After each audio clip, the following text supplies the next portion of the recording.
Qui est aveugle, sinon mon serviteur, est sourd comme mon messager que j'envoie? Qui est aveugle comme l'ami de Dieu, aveugle comme le serviteur de l'Éternel, Ésaïe 42, 19. Il y a une cécité et une surdité qui sont tragiques. Il en existe.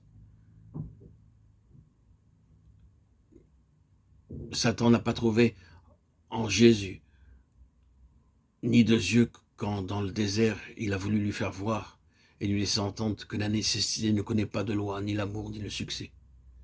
Même quand ces suggestions sont camouflées par des textes de l'Écriture, le vrai serviteur de l'Éternel refuse de voir et d'entendre.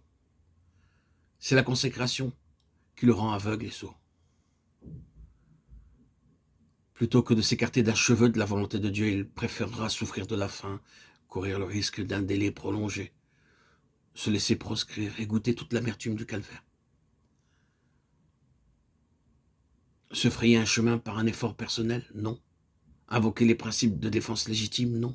Être l'auteur de son propre avancement? Non. Les fins de Dieu ne peuvent être assurées que si les méthodes de Dieu sont honorées. Porter ce serviteur-là par un mouvement brusqué sur un trône de fortune et compromettre ainsi les résultats spirituels de sa mission, aucun mouvement populaire n'y parviendra. Derrière la sollicitude d'un ami inquiet pour son bien-être et son sort à venir, il sait reconnaître l'adulation et retorse de son adversaire, le serpent. Cet attachement de son intime est incapable de le détourner de sa voie. Il l'a accepté. Il en connaît les pièges.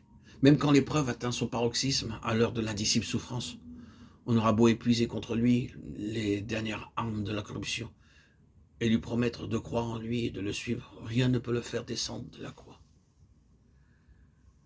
Ce serviteur-là personnifie le sacrifice entièrement consumé de l'ancienne alliance. Il reconnaît à Dieu tous ses droits et son seul objectif est de lui en assurer la jouissance. Ces droits, ils se résument tous en deux mots: ta volonté. Et ils exigent de sa part l'abandon le plus absolu, une attitude dépourvue de la plus petite suggestion de volonté personnelle.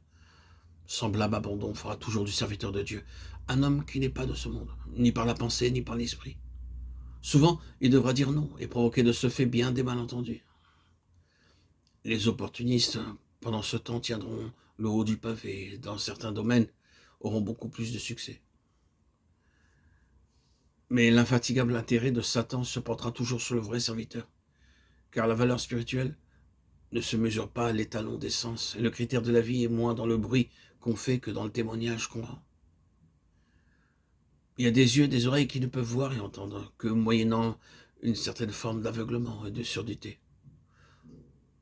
Pour celui qui reste à tout jamais le type et le modèle du serviteur de l'Éternel, Jésus, c'est grâce à sa cécité et à sa surdité dans un certain domaine qu'il a pu constamment discerner une autre voie et céder à une autre vision.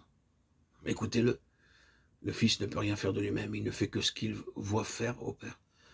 Selon que j'entends, je juge. Il a constamment devant lui le panorama des activités célestes et dans le sanctuaire de son esprit, la voix du Père n'est jamais silencieuse. Une fois seulement, à cette heure terrible où il succomba sous le poids de nos péchés, comme sous l'ancienne alliance, la victime symbolique devenait la proie de l'autel. À cette heure-là seulement, la vision s'évanouit et la voix se tut. Mais il s'agissait là de l'expiation du péché. Et nous n'aurons jamais à partager ce service-là. Par une seule offrande, il a amené à la perfection pour toujours ceux qui s'en approchent. Il a été trouvé fidèle. Présentons-nous aussi nos corps en sacrifice vivant et qu'aucune considération ne nous détourne de cette croix qui représente la volonté de Dieu pleinement accomplie.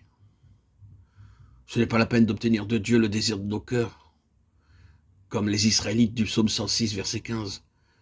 Si nous devons pour tout profit voir le dépérissement de notre âme, à quoi bon céder à ce qui frappe les oreilles et les yeux du dehors, si c'est pour perdre la vision intérieure et devenir sourd à la voix de Dieu?